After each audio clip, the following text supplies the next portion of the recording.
Bem-vindos ao World Affairs in Context, pessoal. É um prazer enorme receber aqui o Ali Alizadeh.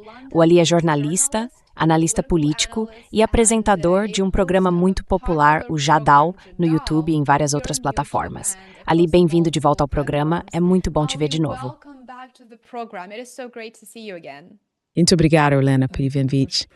Abelice e Arthur ultimamente. É um prazer ter você aqui. Vamos começar com as últimas novidades. Muita coisa está acontecendo e a semana está só começando, então com certeza ainda teremos muitos eventos para comentar.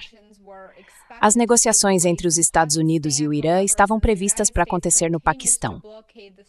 Mas, como os Estados Unidos continuam bloqueando o Estreito de Hormuz, o Irã decidiu que não faz sentido se reunir, já que praticamente não há consenso sobre nenhum dos pontos principais. Os dois lados estão militarmente preparados para uma nova rodada de escalada.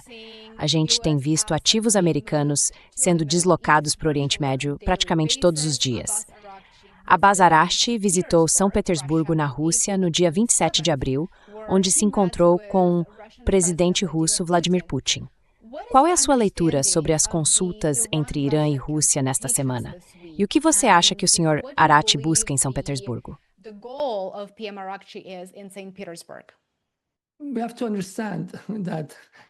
A gente precisa entender que o quadro que o Trump apresenta para o público global, ou principalmente para o público americano, é o seguinte: ele entrou na guerra, matou o líder do Irã, destruiu a marinha, afundou alguma coisa no fundo do mar, destruiu a força aérea. Basicamente, não sobrou ninguém para discutir ou negociar com Donald Trump. E, no fim, ele ameaçou acabar com a civilização. Aí, segundo ele, os iranianos vieram para a mesa de negociação. É isso que o Trump quer dizer.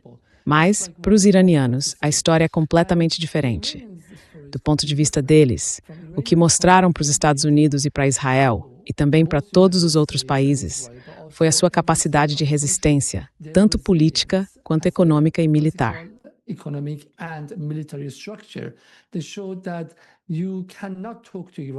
Eles mostraram que não dá para falar com o Irã na linguagem militar. Eles estão prontos para reagir.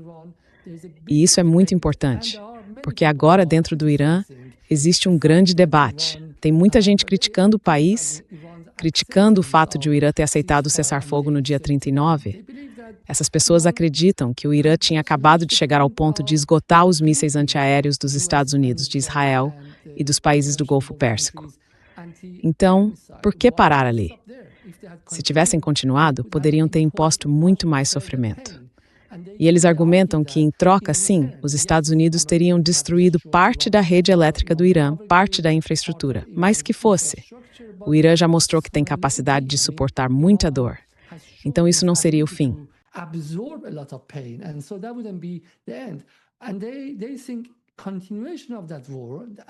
E eles acham que a continuação dessa guerra no nível militar seria benéfica para o Irã. Porque agora ou a gente vai para uma negociação, ou entra numa zona cinzenta, nem paz, nem guerra, pairando sobre o Irã e criando instabilidade, principalmente na economia. Ou então os Estados Unidos vão buscar outros caminhos para mudar o regime, ou pelo menos enfraquecer o poder do Irã. E aí voltamos de novo para a guerra híbrida, para sabotagem, para uma campanha de assassinatos, para sabotagem militar, como o Mossad assumiu publicamente a responsabilidade pelo que aconteceu em janeiro de 2026. Eles acreditam que o ponto forte do Irã é o militar. O Irã é muito mais forte militarmente do que quando precisa lidar com esses tipos de guerra híbrida. Então eles perguntam, por que a gente parou aqui? Por que aceitamos o cessar-fogo? E é por isso que Donald Trump precisa entender que o número de pessoas que querem voltar à guerra é quase igual ao número das que querem buscar soluções diplomáticas.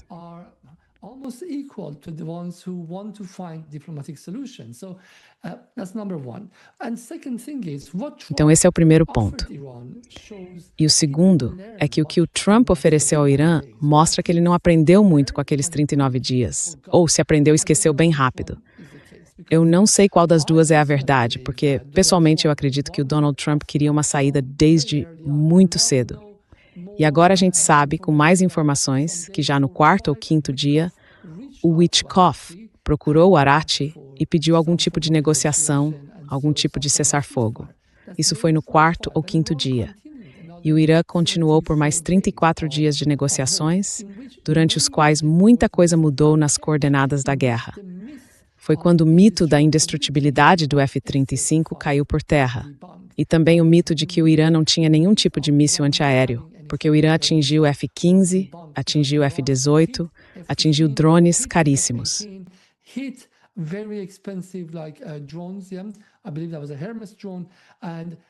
Eu acredito que aquele era um drone Hermes.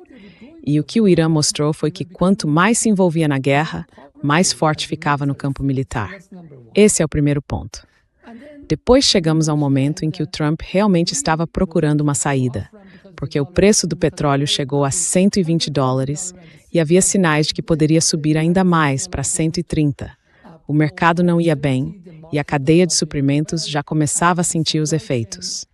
Então, o Trump realmente recebeu bem a ideia de paz e o cessar-fogo. Logo depois, ele meio que esqueceu disso. Quando o petróleo caiu para algo em torno de $82, $83, acho que foi aí que a amnésia voltou para o Trump e ele passou a agir de outro jeito, voltou a ser mais agressivo. Ele disse, mesmo depois de Arati afirmar que o Irã abriria o Estreito de Hormuz, que não iria suspender o bloqueio. Então, de certa forma, os iranianos perceberam, estavam lidando com Trump como uma espécie de múltiplas personalidades.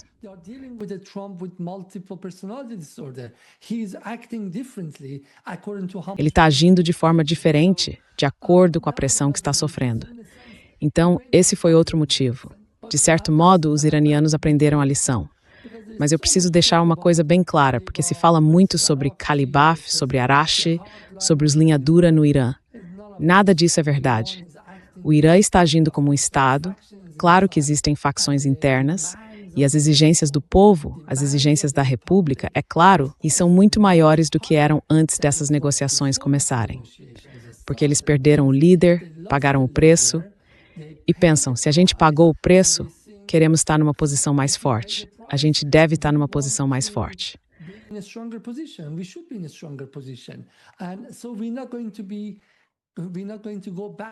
Então a gente não vai voltar ao tempo de antes de 28 de fevereiro. Não vamos aceitar cumprir todas as exigências de Donald Trump. E o Trump acha que o Irã deveria sim aceitar todas essas exigências de novo na mesa de negociações. Então, de certa forma, existem duas narrativas diferentes.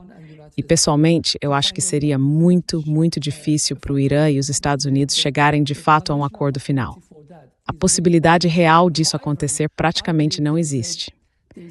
Mas eu acredito que há vontade nos dois países de manter essa postura de negociação e de boa vontade, porque eu acho que há no Irã uma disposição de deixar as coisas como estão, sem chegar a um acordo definitivo.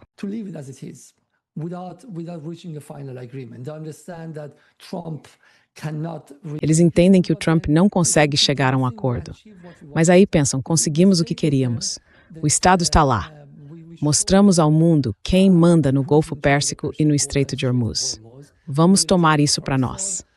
Não vamos fazer uma concessão existencial por causa de 400 quilos. Nem pelo simples fato do enriquecimento. Porque, afinal, o enriquecimento fazia parte da herança do Ayatollah Ali Khamenei.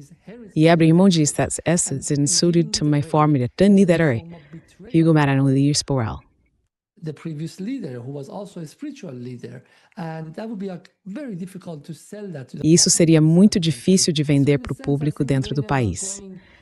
Então, de certo modo, eu acho que os iranianos estão ganhando tempo. Mas, como eles deixaram bem claro, as mãos e os dedos deles também estão no gatilho, porque sabem que o Trump é imprevisível. E o Trump não está sozinho, ele está sob muita pressão de diferentes grupos, especialmente dos sionistas. Então, de certa forma, amanhã de manhã pode ser um dia completamente diferente, e o Trump pode ter atacado o Irã de novo. Os iranianos estão preparados para isso. Ou seja, a gente entrou numa fase em que o Irã não está desesperado por negociação e já aceitou o próprio destino. O fato de essa guerra não ter alcançado o objetivo final do Irã, que, se não me engano, eu mencionei no seu programa anterior, há uns 50 dias, era restaurar totalmente a capacidade de dissuasão do país.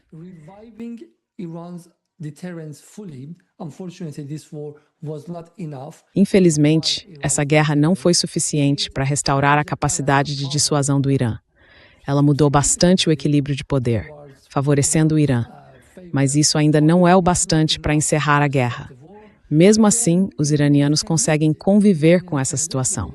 Eles conseguem lidar com isso, se preparar para o próximo episódio de guerra, se for o caso, ou para outras formas de sabotagem. E eles sabem que precisam começar a se ajustar para lidar com a pressão econômica que vem aí. Não tanto por bloqueios, mas por outros tipos de problemas, como os danos à infraestrutura e tudo mais. Ainda assim, eles conseguem viver nessas condições.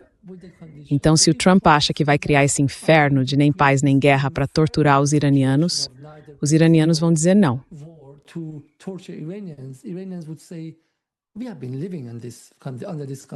A gente tem vivido nessa situação há sei lá quanto tempo, de forma muito intensa nos últimos 14 anos, mas também de um jeito menos intenso nos últimos 25. Então já estamos acostumados a não ter certeza sobre o futuro. É assim que eu entendo. Agora vamos voltar para Moscou. De certo modo, o Irã, depois da primeira rodada de negociações, em que o Irã mandou alguém como Kalibaf, que foi a pessoa mais importante que já negociou com os americanos, e os americanos mandaram um vice-presidente, junto com 2 empresários que não têm nada a ver com o governo dos Estados Unidos e que não têm nenhum tipo de mandato popular do povo americano.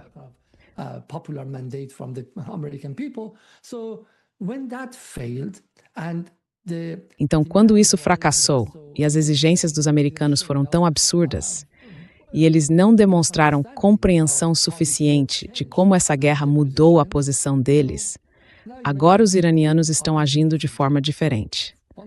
Mais uma vez, eles estão procurando outros aliados, perguntando tanto como esses países veem a situação e o cenário diplomático, quanto tenho certeza, Arati também quer saber da Rússia até que ponto ela estaria disposta a ajudar o Irã, caso a guerra volte a começar. Isso é importante. E acho que o mesmo vale para Omã, porque Omã foi o único país neutro envolvido nessa guerra entre todos os países do Golfo Pérsico. E o Irã vê Omã como um aliado confiável e como um amigo.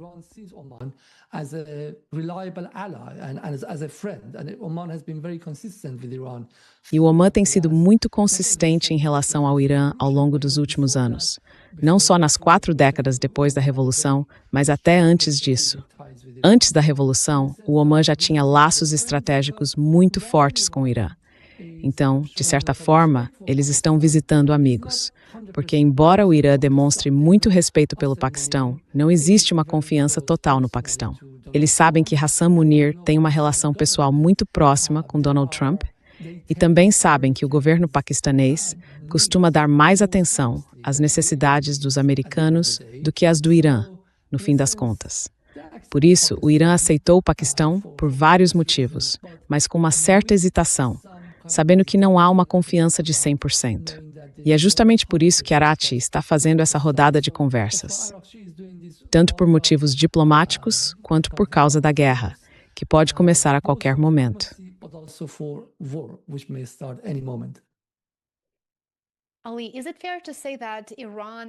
Ali, dá para dizer que o Irã interpretou o bloqueio imposto por Trump como uma violação do cessar-fogo?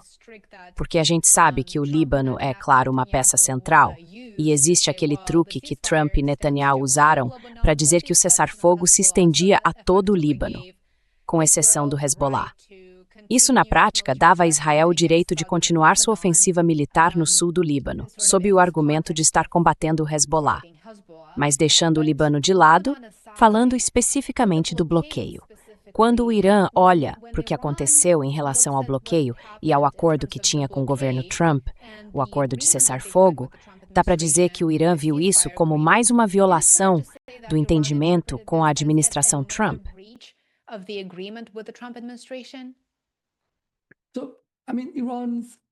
Quer dizer, a esperança do Irã, ao longo desses 39 dias, não era expandir a guerra de forma insana para dominar a região ou vencer de maneira decisiva. O Irã, na verdade, agiu com bastante contenção. Apesar do que possa parecer de fora, o Irã poderia ter atacado as bases americanas e Israel com muito mais força desde o primeiro dia.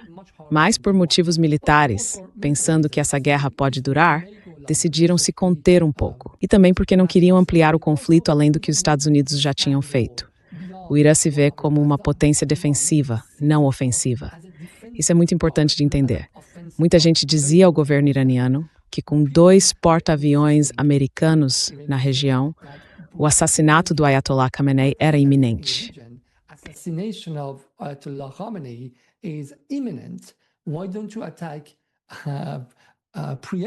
Por que vocês não atacam o Khamenei? E a resposta do Irã foi: nós nunca atacamos outro país de forma preventiva. Isso não faz parte da essência da nossa estratégia militar e política. Somos uma potência defensiva. Não podemos partir para o ataque. Então, se você lembrar dessa guerra, se os Estados Unidos atacassem a refinaria de South Pars, no nosso país, nós atacaríamos a refinaria deles. Mas nós não iniciamos uma guerra de refinarias. Nós não começamos uma guerra contra instalações de dessalinização. Eles atacaram primeiro as instalações de dessalinização na ilha de Qashm. Depois disso, o Irã respondeu. Esse é o primeiro ponto. Mas a esperança, durante aqueles 39 dias de respostas do Irã, era que os Estados Unidos entendessem que não poderiam forçar o Irã por meio de ações militares.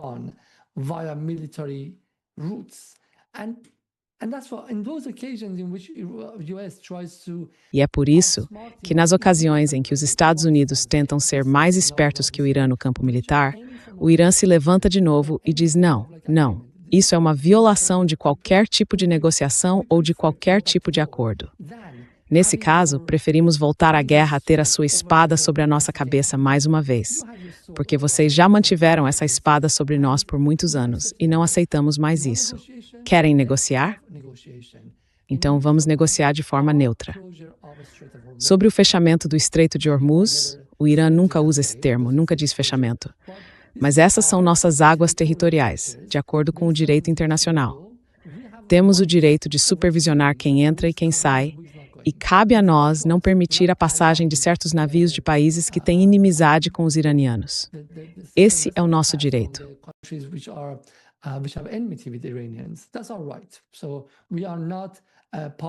Então, nós não somos parte da Convenção das Nações Unidas sobre o Direito do Mar de 1982. Portanto, está dentro dos nossos direitos agir dessa forma. Mas o que vocês estão fazendo? Impondo um bloqueio, atacando navios iranianos, disparando mísseis contra eles? Isso é ilegal. É uma ação claramente ilegal. E até que parem com isso, nós não estamos dispostos a sentar para negociar. O Irã deixou isso muito claro. Então, fiquem à vontade para tentar aniquilar a civilização iraniana, tentar apagar a rede elétrica do Irã, como Trump voltou a ameaçar, mas nós não vamos sentar com vocês. Eu acho que, se você observar o padrão de comportamento do Irã nos últimos 59 dias, porque hoje é o dia 59, o Irã deixou muito claro, mesmo que os Estados Unidos queiram usar uma bomba atômica contra o Irã, o país não vai se sentar à mesa de negociações sob ameaça militar.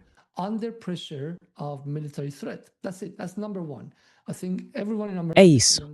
Esse é o ponto número 1. Eu acho que todo mundo nos Estados Unidos precisa entender que o Trump consegue intensificar o próprio discurso, tanto pessoal quanto mentalmente, e levar isso cada vez mais longe. O Irã não aceita negociação. Lembrem que mesmo no dia 39 dessa guerra, o Irã só aceitou um cessar-fogo depois, e apenas depois, que Donald Trump retirou a ameaça de atacar o país e o ultimato que ele tinha imposto. Quando Trump, por conta própria, retirou esse ultimato e disse, tudo bem, vou estender por mais 2 semanas, aí sim, os iranianos vieram e disseram, agora estamos dispostos a sentar e negociar. Isso não é uma postura simbólica.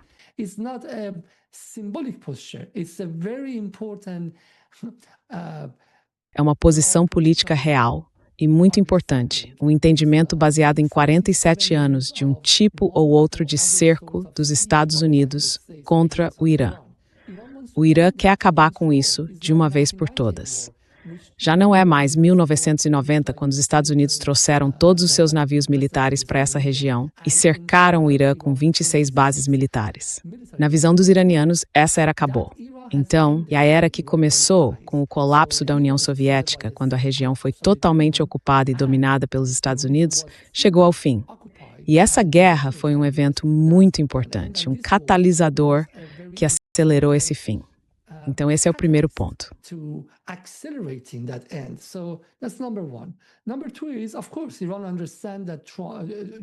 O segundo ponto é que, claro, o Irã entende que os Estados Unidos têm outras formas de pressionar o país, principalmente sanções, bloqueio de ativos, de dinheiro e criando dificuldades aqui e ali. E o Irã está disposto a negociar com os Estados Unidos sobre isso, trocando parte do programa nuclear ou outras questões importantes pela retirada ou suspensão das sanções. Esse é um quadro legítimo de conversa com o Irã, mas a condição prévia para isso é o fim da ameaça militar. Então, de certo modo, como você disse, enquanto o bloqueio continuar, o Irã nem acredita que exista um cessar-fogo. Do ponto de vista iraniano, o cessar-fogo foi rompido há muito tempo. E, neste momento, Irã e Estados Unidos estão numa zona cinzenta, nem guerra, nem paz.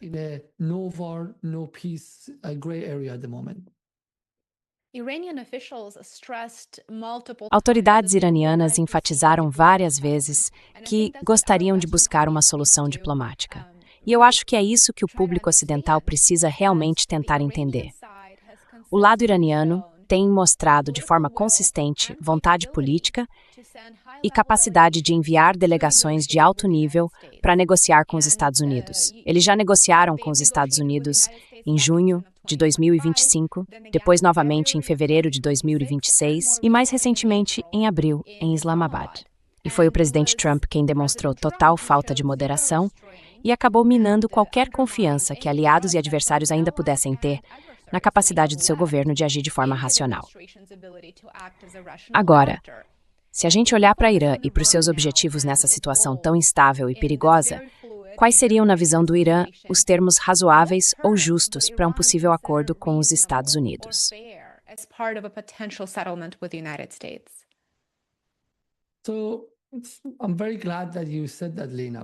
Fico muito feliz que você tenha dito isso, Lena, porque não é só sobre 2025. Antes disso, se a gente voltar para 2003, quando os Estados Unidos começaram a fazer acusações sobre o programa nuclear do Irã, o Irã se sentou para negociar com os 3 países europeus, Alemanha, França e Reino Unido, em Saadabad. Essas negociações duraram 2 anos. E o Irã só saiu delas quando George Bush, o filho, George W. Bush, que estava no Paquistão na época, fez uma ameaça ao Irã. Então o Irã achou que não adiantava continuar. Mesmo assim, um ano depois, o país voltou a algum tipo de negociação. Ou seja, desde 2003 até hoje, o Irã sempre participou de negociações.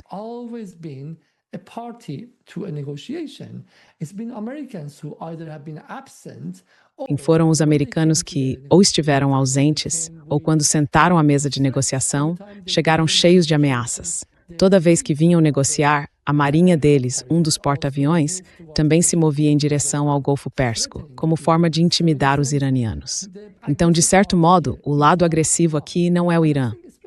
E eu acho que, especialmente nos Estados Unidos, as pessoas deveriam perguntar ao Donald Trump o que ele perdeu em termos de concessões que poderia ter obtido do Irã só nos últimos 59 dias. Veja só. Na noite antes de a guerra começar, no dia 27 de fevereiro, o ministro das Relações Exteriores de Omã foi à CBS e disse que os iranianos estavam dispostos a suspender o enriquecimento por 5 anos.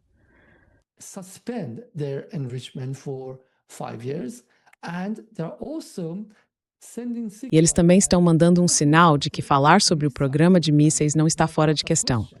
Dá para discutir isso em algum momento. Podemos encontrar uma forma de conversar sobre isso também e, de certa forma, lidar com as preocupações dos países da região, especialmente de Israel. E olha só o que aconteceu. Trump não aproveitou a oportunidade.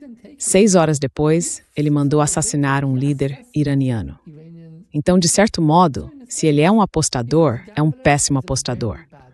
Se ele se gaba de ser o mestre dos acordos, é um negociador muito, muito ruim.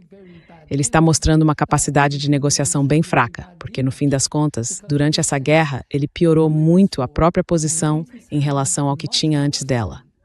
É por isso que os iranianos pensam: você fez tudo o que quis para nos enfraquecer, fez tudo aquilo que para nós era impensável.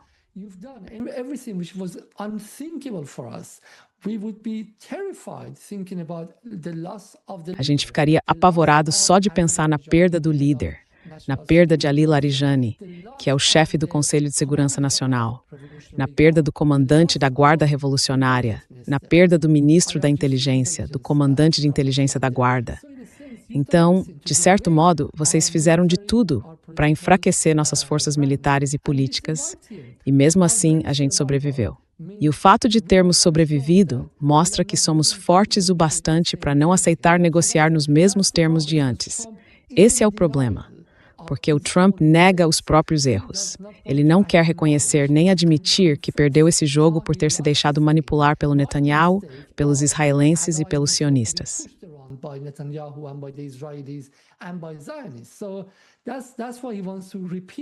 É por isso que ele quer repetir e reforçar que o Irã não tem direito de ter uma bomba nuclear e depois continuar dizendo que o Irã não tem direito de fazer enriquecimento, o que ninguém acreditaria. Então, do ponto de vista iraniano, o Irã quer, antes de tudo, uma garantia confiável de que os Estados Unidos não vão voltar com outra campanha de assassinatos ou iniciar outra guerra. Como é que eles vão conseguir uma garantia dessas? Eu acho muito difícil, porque essa garantia teria que vir de alguém que mente muito, de alguém que não respeita a própria palavra. É muito difícil. Então, os iranianos, claro, estão conversando com os chineses, estão conversando com os russos.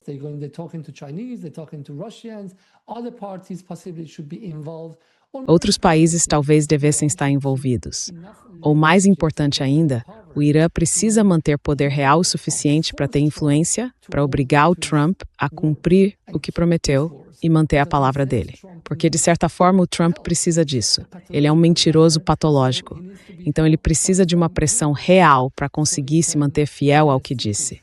Nesse sentido, isso é o mais importante. E é preciso entender que o controle do Estreito de Hormuz se tornou uma questão de importância nacional para os iranianos nos últimos 59 dias.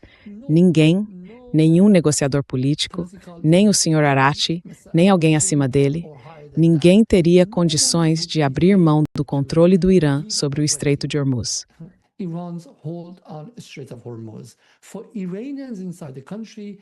Para os iranianos dentro do país, é quase como se esse fosse o ponto sagrado que substituiu muitas das coisas que eles perderam nesses 39 dias. Você viu os murais espalhados pelo país, viu as pessoas gritando todas as noites nas manifestações de rua que o Estreito de Hormuz é um direito inalienável. E isso seria muito difícil de levar para uma negociação. Então, de certo modo, Trump precisa aceitar que o Irã controla o Estreito de Hormuz. Claro, o Irã, nas suas relações bilaterais com outros países, precisa encontrar maneiras diferentes de lidar com a França, de lidar com a Alemanha, com a Rússia, com a China e com os países africanos.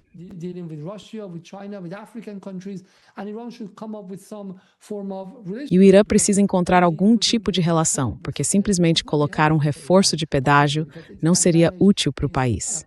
Isso poderia até prejudicar suas relações diretas com outros países.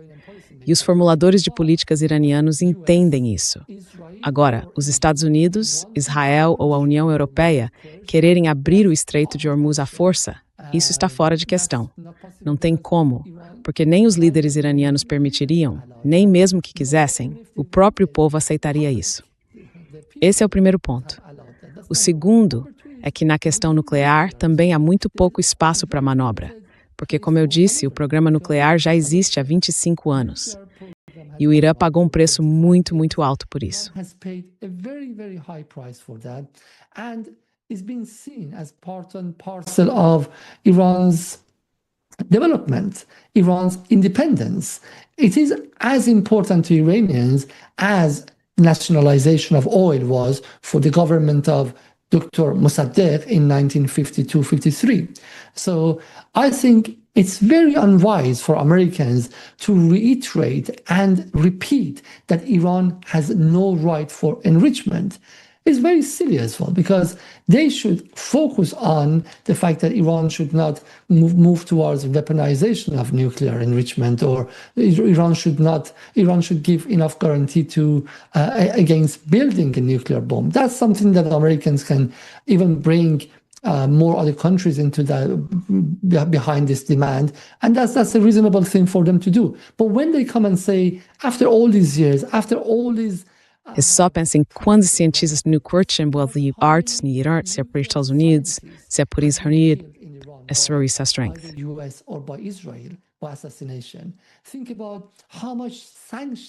Pense em quantas sanções foram impostas ao Irã por causa da questão nuclear. E pense também no fato de que se o Irã realmente quisesse fazer uma bomba, ele teve todo esse tempo para isso. Todos esses anos, de 2003 até agora. Estamos falando de 23 anos. Então, se o Irã se manteve assim, mesmo que por razões de aparência, porque na política internacional, a gente não está em posição de investigar as intenções ou o que acontece nos bastidores de cada país, mas pelo que a gente sabe e pelo que a Agência Internacional de Energia Atômica sabe, o Irã, nesses últimos 23 anos, não fez nada em direção à construção de uma bomba. Esse histórico é muito mais consistente do que o de Donald Trump. Donald Trump não consegue manter uma de suas próprias ideias por mais de 23 minutos.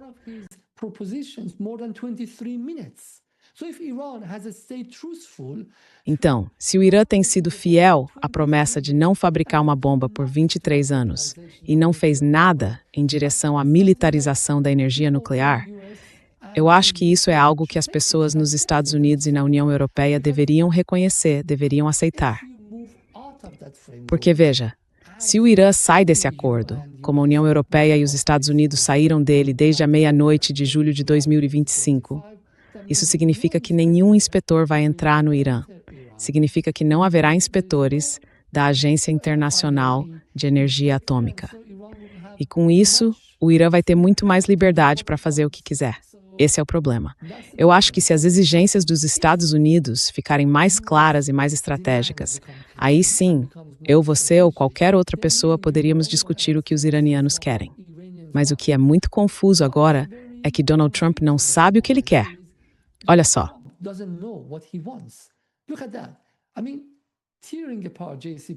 Olha, acabar com o acordo nuclear, o JCPOA, desde o primeiro dia, não estava em linha com a estratégia dos Estados Unidos.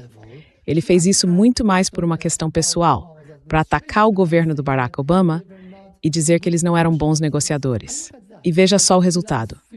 Nos últimos 15 anos, ou melhor, desde que ele saiu em 2017, nesses últimos 9 anos, ele tornou a região um lugar muito mais perigoso. Ele permitiu que o Irã avançasse muito mais no enriquecimento de urânio. E também empurrou o Irã a se tornar militarmente muito mais forte. Então, de certa forma, ele não alcançou nenhum dos objetivos que tinha mencionado. E eu acho que esse é o problema.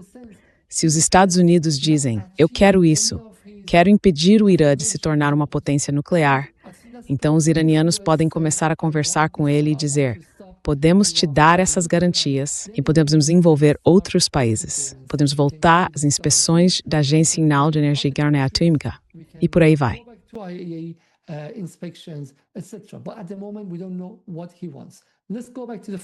Mas por enquanto, a gente não sabe o que ele quer. Vamos voltar à jogada final. São 400 quilos de urânio. E, de novo, os iranianos sabem que isso é a garantia, porque estão dispostos a abrir mão disso em troca do fim das sanções. Mas qual é a garantia de que as sanções realmente serão retiradas? Mesmo na época do Obama, quando o acordo nuclear, o JCPOA, foi assinado pelo presidente dos Estados Unidos depois de 2 anos de negociação, o Irã não recebeu nada em troca. O sistema SWIFT não foi liberado. Na prática, nada mudou em relação às sanções contra o Irã, especialmente nas indústrias de petróleo e gás. Então, os iranianos vêm não de uma, mas de 2 ou 3 experiências ruins e traumáticas, em que os americanos, e não importa, o Trump é um caso extremo, mas até o Obama e o Biden não cumpriram suas promessas e nem as obrigações dos Estados Unidos.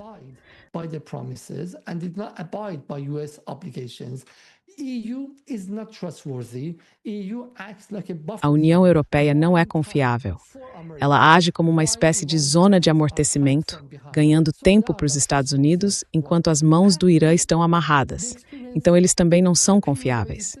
E o país passou por um período de guerra existencial e também de crise existencial lá em janeiro, quando a guerra híbrida foi tão perigosa que o Estado iraniano se viu diante de uma situação de vida ou morte. Então, juntando tudo isso, porque alguém acharia que os iranianos estariam dispostos a confiar de novo em qualquer promessa dos Estados Unidos? Ainda mais agora que eles mostraram que têm capacidade de reagir e se defender militarmente. Nesse sentido, eu acho que as exigências do Irã são bem simples: o fim das sanções. O Irã vai oferecer garantias suficientes.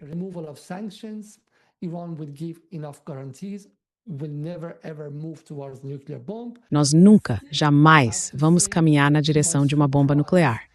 E ainda assim, eu tenho que dizer, para minha surpresa, não existe vontade entre os iranianos, nem entre as principais lideranças do Irã, de se tornarem uma potência nuclear. E eu acho que isso não está certo.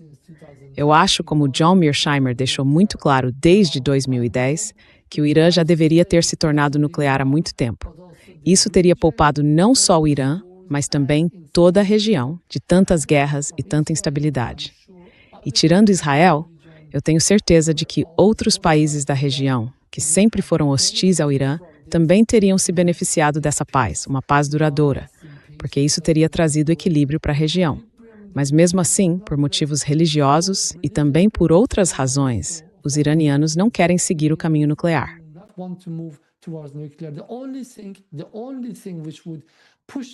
A única coisa que faria eles decidirem se tornar uma potência nuclear seria se os Estados Unidos usassem armas nucleares de qualquer forma, tática ou não tática, ou até mesmo ameaçassem um ataque nuclear contra o Irã ou contra Israel. Nesse momento, os iranianos se sentiriam legitimados a seguir nesse caminho e se tornar uma potência nuclear. Antes disso, eles não estão dispostos a fazer isso. Por isso, eles ainda preferem permanecer como um estado limiar, o que, do ponto de vista político realista, depois de tudo o que aconteceu, pode parecer um pouco tímido, mas é assim que eles entendem a própria posição dentro da estrutura deles. De certa forma, eles estão dispostos a oferecer garantias suficientes, mas querem ter certeza de que o outro lado também vai cumprir o que promete. E a única maneira de garantir isso é o Irã ter algum poder de barganha. É simples assim.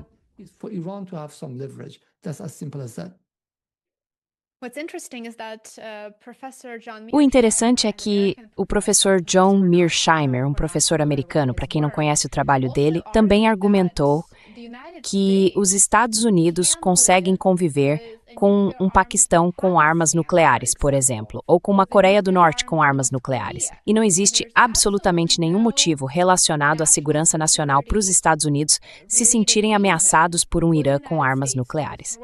Então, eu acho que o público americano precisa entender que um Irã com armas nucleares não é automaticamente uma ameaça à segurança dos Estados Unidos.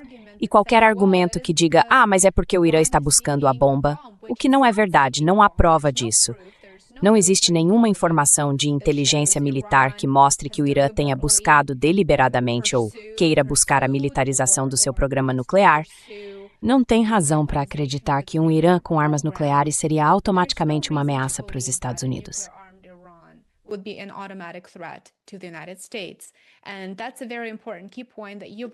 Esse é um ponto muito importante que você levantou.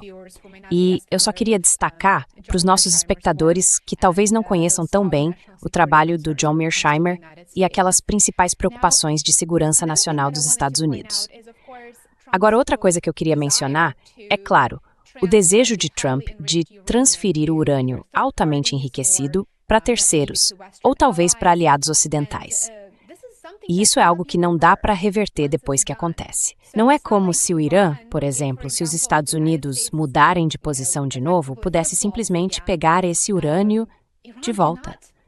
E, em troca, o Irã está pedindo o alívio das sanções, entre outras coisas.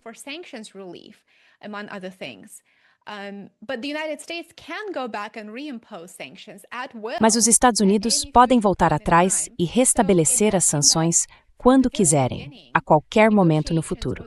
Então parece que desde o começo, as negociações, ou aqueles pontos principais que deveriam garantir um avanço real nas conversas, não são equilibradas. Porque uma das partes é reversível. Os Estados Unidos podem reimpor as sanções quando bem entenderem. Mas, por outro lado, o urânio enriquecido, ou a poeira nuclear, como o Trump chama, não pode simplesmente ser devolvido ao Irã. E eu acho que aí existe uma diferença nas expectativas, e provavelmente é por isso que o Irã diz que as exigências de Washington não são realistas.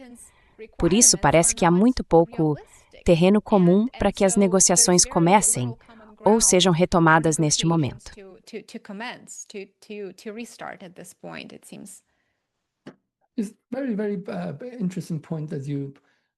É um ponto muito, muito interessante que você mencionou, Lena, porque essas coisas não são algo que os negociadores iranianos aprendem assistindo a CNN ou a Al Jazeera. Eles aprendem do jeito mais difícil, depois de muitas negociações e muitos acordos entre o Irã e os Estados Unidos, e todos eles acabaram sendo rompidos. E quando esses acordos são rompidos, o que acontece? A inflação no Irã vai para 75%. O desemprego sobe, as pessoas vão para as ruas. Aí vira um problema. Começa a ter tiro contra manifestantes. Em 2019, 270 pessoas morreram. Isso destrói a coesão social do Irã. Aí os Estados Unidos e a União Europeia começam a soltar declarações ameaçadoras em defesa dos manifestantes. Então, de certo modo, o que estão pedindo é que o Irã perca de qualquer jeito. Estão dizendo para eles, nós estamos tirando de vocês o seu pó nuclear.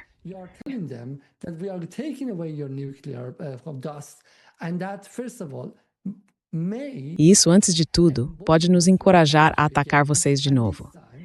E dessa vez, nós, como Israel e Estados Unidos, podemos até ameaçar com uma explosão nuclear, porque sabemos que vocês não têm com que revidar. Por enquanto, a gente para antes de fazer uma ameaça nuclear direta contra o Irã. Dizemos aniquilar a sua civilização, para que as pessoas entendam ou imaginem que isso não quer dizer necessariamente algo nuclear.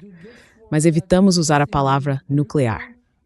E fazer uma ameaça nuclear porque sabemos que no momento em que fizermos isso, vocês podem pegar aqueles 400 quilos de pó e criar sua própria energia nuclear e se declarar como a 10ª ou 11ª potência nuclear do mundo. Então, no instante em que a gente coloca isso na mesa, na verdade, ficamos mais fortes para atacar vocês de novo. Então, isso não é um acordo de paz. É um acordo de guerra.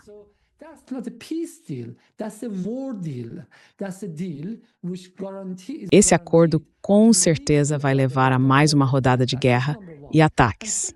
Esse é o primeiro ponto. E o segundo é que a gente oferece umas migalhas em termos de alívio das sanções. Mas aí, 3 meses depois, diz desculpe, o Congresso não aprovou, ou seja, não depende do presidente.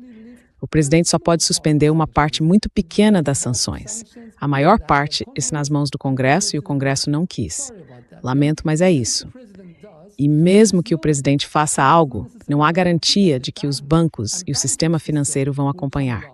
Foi exatamente isso que aconteceu em 2015.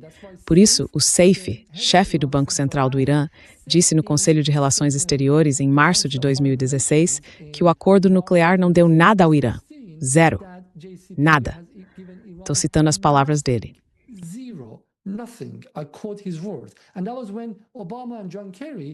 E foi nessa época que o Obama e o John Kerry estavam mostrando muita, estavam fingindo que estavam fazendo o máximo para convencer os bancos. O John Kerry chegou aí até Londres para conversar com o pessoal da City de Londres, tentando tirar as sanções e persuadir os bancos a trabalhar com o Irã. Mas os bancos disseram, não, a gente não quer, porque olha, você é o presidente agora, mas daqui a um ano sai da Casa Branca e as sanções continuam. Então não queremos e o próximo presidente vai acabar com tudo mesmo. O que eu quero dizer é que os iranianos já passaram por isso, e isso ficou muito marcado na cabeça deles.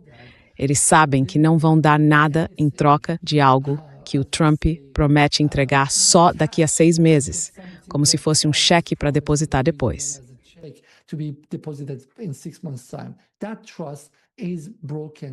Essa confiança se quebrou a partir de 2017 e ninguém consegue restaurar isso. Sim, sim. Antes dessa guerra, quando Trump fazia aquelas promessas falsas, parte do que eu chamo de liberais pró-Ocidente dentro do Estado iraniano vinha e reforçava esse discurso. Mas a guerra mudou tudo. Mudou a posição, mudou o equilíbrio de forças. Eles não se atrevem mais a falar. Então, de certo modo, e os aliados naturais dos Estados Unidos de Trump dentro do Estado iraniano ficaram muito mais fracos agora. E o Estado, o chamado Estado profundo, ou digamos, o Estado real, com aquele pensamento político cru, é quem está no comando. E eles não fariam nada disso, porque seria loucura. Eles sabem que qualquer erro agora pode levar a outra guerra, pode levar a outro janeiro de 2026, a uma nova rodada de guerra híbrida.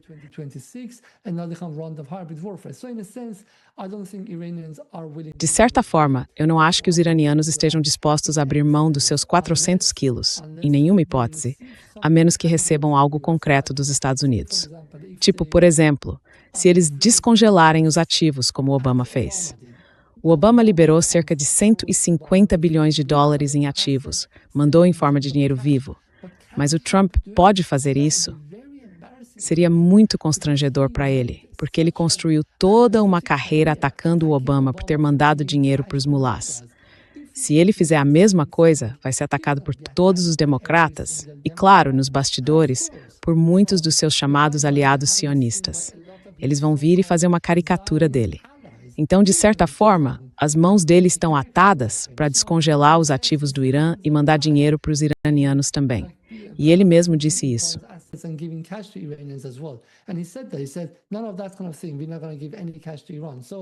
Ele disse nada desse tipo. Não vamos dar dinheiro em espécie para o Irã.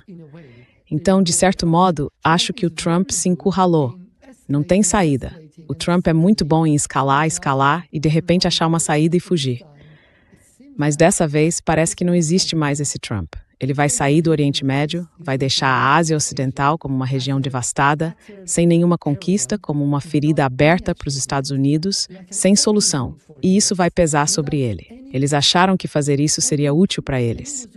Abrir feridas como a da Ucrânia só faz os inimigos sangrarem. Mas dessa vez, acho que a gente vai acabar vendo que quem vai sangrar muito mais são os Estados Unidos. Bem mais do que o Irã, a Rússia ou a China.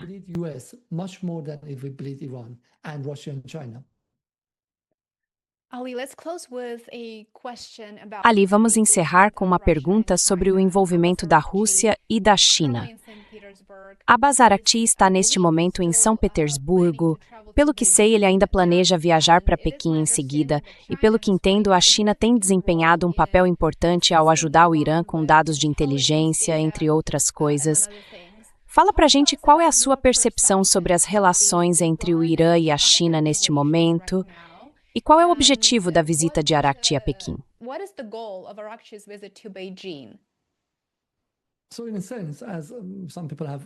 De certa forma, como algumas pessoas já apontaram, a China era um lugar que o Irã deveria ter evitado visitar. Porque, diferente da Rússia, a China possivelmente teria dito ao Irã para voltar à mesa de negociações.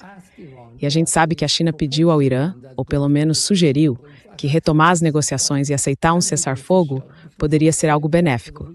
Isso porque a forma de pensar da China, o modo como ela raciocina e calcula as coisas, é qualitativamente diferente da dos Estados Unidos. A China não enxerga a Realpolitik só em termos de ganhos militares. Eles têm uma visão muito mais ampla em que economia, forças armadas e política estão todas integradas umas às outras.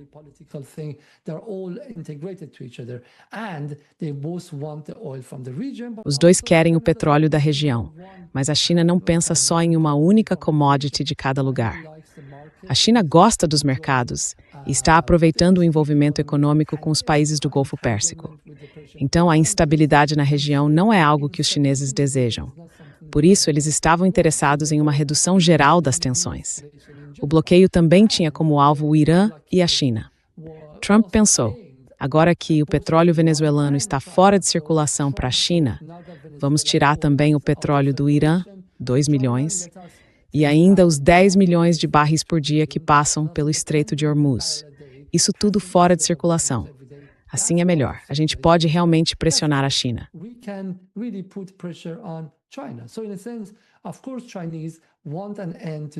De certa forma, é claro que os chineses querem o fim dessa tensão militar o mais rápido possível.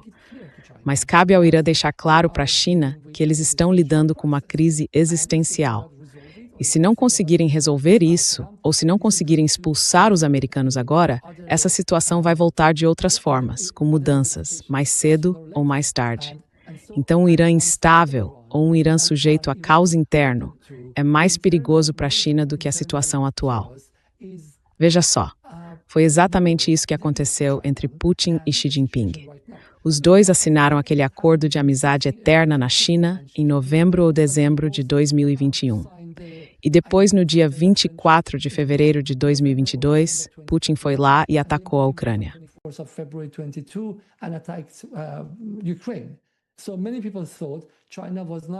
Muita gente achou que a China não tinha gostado disso, porque por muitas décadas ela vinha trabalhando na iniciativa do Cinturão e Rota para ter acesso à Europa por terra.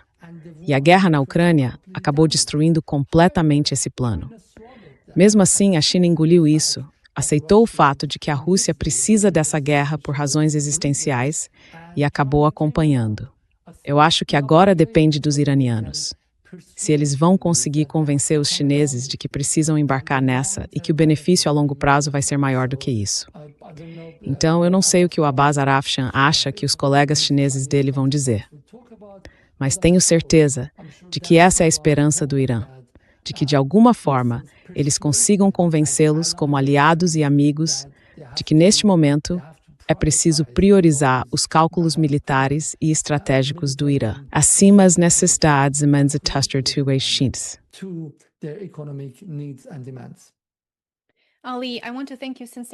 Ali, quero te agradecer de coração por ter vindo e por participar comigo dessa conversa tão interessante. Eu realmente gostei muito e tenho certeza de que o público também. Sigam o Ali nas redes sociais dele, os links estão na descrição do vídeo aqui embaixo. Ali, muito obrigado e espero te receber de novo no programa em breve. Muito obrigado, Lena, por me dar essa oportunidade. E também um grande agradecimento ao seu público por me dedicar esse tempo e me permitir conversar com eles.